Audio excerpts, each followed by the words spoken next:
Сабақ фигуралар салу, ежелгі өлшеуіш құралдар сен әртүрлі фигураларды салатын боласың.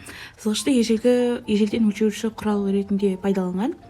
Мұнда бізде не берілген? Сызғыш арқылы өлшейміз, е? Енді қараңыздар. Есепке қарайық. Кесінділердің ұзындықтарын көз мөлшерімен өлшеп көр. Дұрыстығын сызғышпен тексердік. Енді қараңыздар. А, Б, С, Д. Яғни мына жердегі ұзындықты біз шешуіміз керек, табуымыз керек. Сызғышпен өлшеп көресіздер сіздер кітаптар қанша. Мен қазір мысалы көз мөлшермен бұл жерді 7 деп қарайын. Ал С, Д кесіндісін 6 деп қарастырайын. Сіздер сызғышпен өлшеп көріңіздер, может солай, может басқаша. Екінші есеп. Кестеге қара берілген мәлімет бойынша қандай фигуралар салуға болады? 18 см квадрат. Мұнда 18 см квадрат болғанда ұзындығы 2, ені 9 болуы мүмкін, немесе ұзындығы 3, ені 6 болуы мүмкін, немесе ұзындығы 4, жоқ, 18 болса так. 1, ені 18 болуы мүмкін.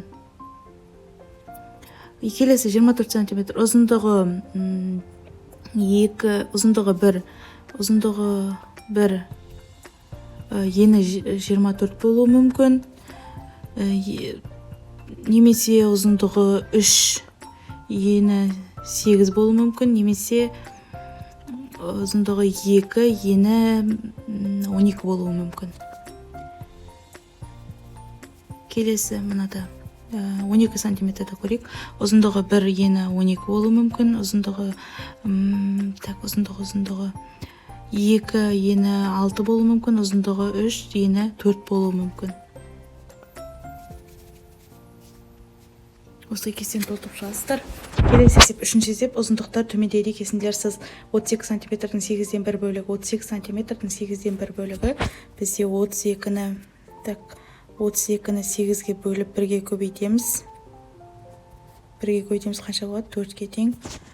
Келесі 9 сантиметрдің 3-тен бөлігі 9 бөлінген 3 көбейтілген 1 тең болады 3-ге. 3-ге тең. Немесе 10 сантиметрдің 5-тен 1 бөлігі 10 бөлінген 5. 10 бөлінген 5 көбейтілген 1. Көбейтілген 1 тең болады 2-ге. Осылай шығарасыздар. Келесі есеп 4. Аудандары 16 см, 25 см және 9 см болатын шаршыласыз. Аудандары 16 см болатын болса, бізде 4 см болады. Немесе 25 см болатын болса, онда ол, мынау бізде сәл қисық болып кетті. Қазір 25 болады 2 қабырғасында, 4 қабырғасында. 9 см болатын болса, бізде 3-ге тең болады. Дәл осылай шаршылас сызасыздар. Келесі бізде 5-ші есеп, ұзындығы қызыл кесіндіден 5 екесі артық кесіндіні тап, оны дәптерге сыз қай кесіндінің ұзындығы көк кесіндінің жартысын құрайды. Мұнда сіздер сызғыштың көмегімен есеп шығарасыздар. Мысалы, мына жер екесе артық деп тұр. Мына жер мысалы 12 болады. СД кесіндісі 12, АБ кесіндісі 6. Яғни АБ кесіндісі СД кесіндісінен 2 есе кем. Ал СД кесіндісі АБ кесіндісінен 2 есе артық болады. Яғни 6, 12. 12-ні 6-ға бөлгенде 2 есе. Бұл жай ғана мысал сызғышпен сіздер сызып шығарасыздар бұны. Келесі 6-шы есеп, көп бұрыштардың қабырғаларының ұзындығын өлшеу, олардың периметрін тап. Мысалы, мына жерде сіздерде 3 фигура берілген. Бірінші фигураны қарайық. Мына жер бізде нешеге тең деп алайық? Мысалы, 5-ге тең деп алайық. Мына жер 3-ге тең деп алайық. Мына жер 4-ге тең деп алайық. Сіздер периметрін табу үшін 4 қабырғасын қосып шығасыздар. 5-ге 4 қосамыз 9, 9-ға 3 қосамыз 12, 12-ге 4 қосамыз неше? 16, яғни периметр 16. Бұл да жаңадай мысал, сіздер сызғышпен әр қабырғасын өлшеп шығарасыздар. Мына жақта да мына жер мысал 3-ге тең деп алайық. Сонда периметр нешеге тең? Периметр нешеге тең? 18-ге тең. Мына жер мысал 5, мына жерде 5, мына жер 3, 2 деп алайық. Мына жерді 4 деп алайық. Сонда периметр қаншаға тең болады? Солай сызғыштың көмегімен есептеп барлық қабырғасын қосып шығасыздар. 7-ші есеп, дәптердің ортасынан С нүктесін белгіле, циркульдің ұшын сол нүктеге қойып радиустарды төмендегідей шеңберлерсіз. Радиусы 1 см. Яғни міне циркульдің көмегімен есептей аласыздар. Радиусы 1 см. Осындай қабырға, міне қызылмен мен сыздым ғой. Солай 1 см, 2 см, 3 см, 4 см қылып шеңберлер сызып шығасыздар циркульдің көмегімен. Мұнда ескерту тұр. Мұндай шеңберлер немесе дөңгелектер центрлес деп аталады, себебі олардың центрі бір, яғни С нүктесі олардың центрі болып табылады. 8А. Қай суретте симметрия осі дұрыс салынбаған? Сол фигураны дәптерге симметрия осін сал дейді. Симметрия осі дегеніміз біз алдыңғы сабақтарда өткендей фигураны ортасын бөліп, екі жағына бүктеген кезде жаңағыдай теңдей бүктелу керек. Сол бүктелген сызығын симметрия деп атаймыз.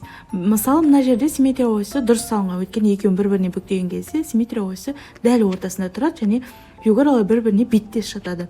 Мына үшбұрышта да дәл солай, симметрия осі бірдей. Бұл дұрыс. Мына жерде қараңыздар. Т фигуралар, осы жерде де дұрыс, мына жерде дұрыс емес. Симметрия осі бұл жерде жатпайды төртбұрышта. Өйткені қазір бұны бүктеген кезде бір-біріне тең емес симметрия осі пайда болады.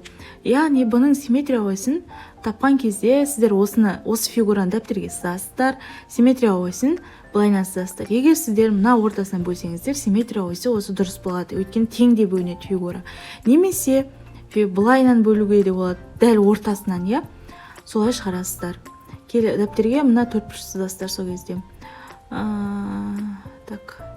9 таңда екі симметриялық фигураның дәптеріне сыз дейді. Мұнда қараңыздар, симметриялық фигура. Мұнда мысалы симметриялық фигура қалай болады? Мінекей, төртбұрыш бір-біріне бүктеген кезде тең шығады. Мына жерде тік төртбұрыш, мына жерде қалай болады? Міне былай болады, Сонда бір-біріне бүктеген кезде теңдей тең шығады. Міне симметрия осі, міне симметрия осі, міне симметрия осі. 10 өрнектердің мәнін тап. 3-ке 5 қосамыз неше? 8-ді 5-ке көбейткенде 40. 5 5 25 28 болады. Мына жерде 4 көбейтіп 5 20, 3 қосу 6 9 29. 5 қосу 3 8, 8-ді 4-ке 24, 24-ді 6-ға қосқанда 30. 9 5-ім 45, 45 минус 4 40. 5 минус 4 40 бар, 41-ге 2 43. 5 минус 4 1, 9-ға 1 көбейтеміз 9, 9-ді 2-ге қосқанда 11. Мінекей осылай шығарамыз. 11. Ауданның өлшем бірліктері кестесін пайдаланып салыстыр. Біз алдыңғы сабақтарда ауданның өлшем бірліктерін қарастырдық. Немесе сіздер сантиметр, дециметрді айналдыру, немесе дәптердің, торкөз дәптердің артында сіздер қарауларыңызға болады. Ол жақта осыны айналдыру бар, 9 метр квадратта қанша дециметр квадрат бар? 100 дециметр квадрат бар, яғни 880 дециметр. Мына жағы көп болады. Мына жағы көп, мында тең болады соңында. Мына жақта 40 дециметр, 4 метр көп, мына жақта 9 дециметр көп, өйткені 900 сантиметр квадрат. Мында тең, өйткені 300 дециметр квадрат, ол 3 метр квадрат. Мында 6 метр квадрат көп, өйткені 600 дециметр квадратты береді. Мында 900 сантиметр көп, өйткені мына жақта 400 сантиметр квадрат қана. Мына жақта екеуі де тең. Осылай шығасыздар. 12 бір торкөздің ауданы 4 сантиметр квадратқа тең. Фигураның боялған, боялмаған бөліктерінің және толық фигураның ауданы тап. Ең бірінші фигураға қарайық. Мына жерде 1 2 3 4 5 6 7 8 9 10 торкөз бар, яғни 20 торкөз бар. 20 толық ауданы 20-ны 4-ке көбейтеміз, неше болады? 80, яғни 80 толық фигураның ауданы 80 сантиметр квадратқа тең. Боялған бөліктің ауданы, боялған бөлік 1 2 3 4 5 6. 6-ны 4-ке көбейтеміз, неше болады? 24 сантиметр квадратқа тең. Боялған бөліктікі, боялмаған бөліктікі 1 2 3 4 5 6 7 7 14. 14-ті 4-ке көбейтеміз, бұл боялмаған бөліктің ауданы. 14-ті 4-ке көбейткенде 56-ға тең, 56 сантиметр квадрат. Сол секілді мыналарды шығарып шығасыздар. Қазір бірге шығарайық. 1 2 3 4 5 5 15. Толық фигураның ауданы 15-ті 4-ке көбейтеміз, неше болады? 60 сантиметр квадрат. Боялған бөлік 5, 5-ті 4-ке көбейтеміз, 20. Бұл боялған бөліктің ауданы 20 сантиметр квадрат. Боялмаған бөлік 1 2 3 4 5 6 7 8 9 10. 10-ды 4-ке көбейтеміз, 40. Боялмаған бөліктің ауданы 40 сантиметр квадратқа тең.